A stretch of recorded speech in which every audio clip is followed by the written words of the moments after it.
খাতিব আব্দুল মান্নান আবু সাহেব হজরতকে এত কষ্ট করে কাঠের গড়াচ্ছি কাছে নিয়ে আসেন।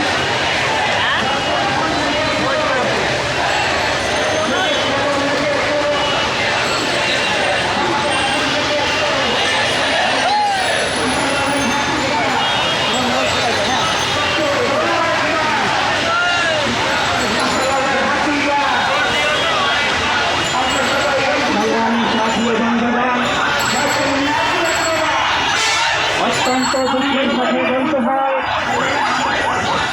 আজকে পৃথিবীতে শত শত কোটি মুসলমান থাকা অবস্থায়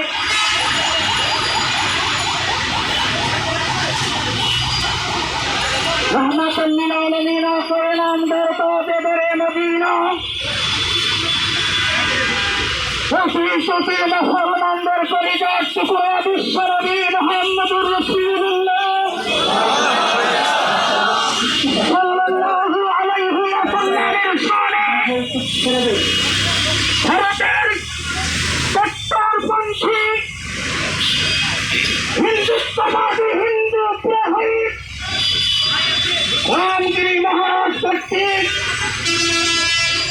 আমার পরিচয় টুকরার শানে অত্যন্ত জঘন্য ভাষায় কুরুচিপূর্ণ মন্তব্য করেছে।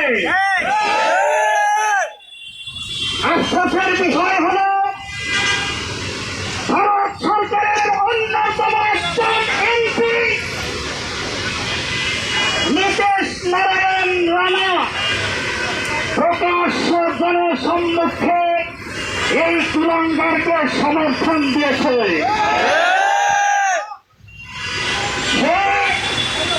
বিভিন্ন সমাবেশে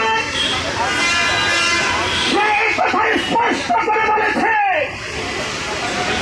এই কুলাঙ্গার রামগিরি মহারাজের বিরুদ্ধে যারা কথা বলবে সেই সকল মুসলমানদেরকে মসজিদে ঢুকে ঢুকে হামলা করে তাদেরকে হত্যার হুমকি দিয়েছে।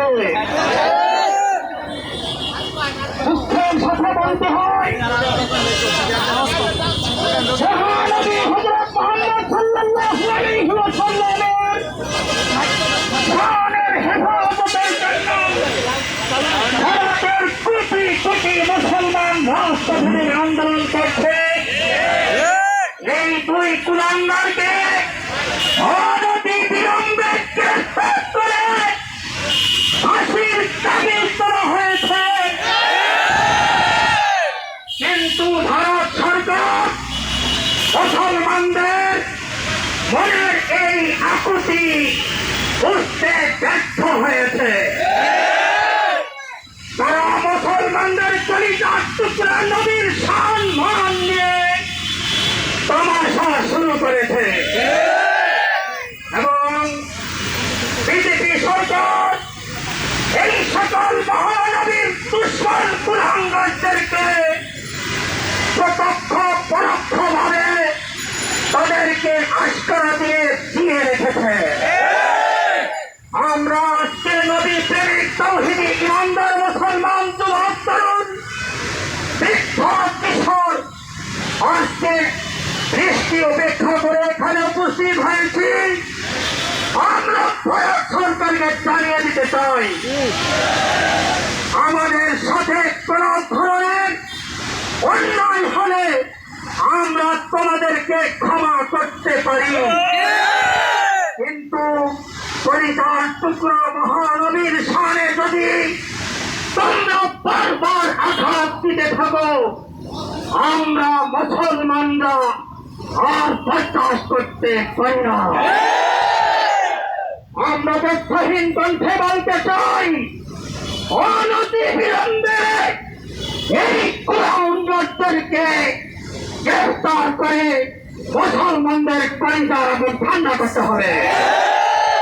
অন্যথায় বাংলাদেশের 18 কোটি মুসলমান ঐক্যবদ্ধভাবে ভারতের বিরুদ্ধে আমরা সংঘর্ষ করতে বাধ্য হব। আল্লাহ তাআলা এই সকল কুলাঙ্গারদেরকে দৃষ্টান্তমূলক শাস্তির ব্যবস্থা করে মুসলমানদের কলিজার আগুন নিভানোর ব্যবস্থা করেন, এই কামনা মহান মালিকের কাছে করছি। এই পর্যায়ে আমাদের সামনে গুরুত্বপূর্ণ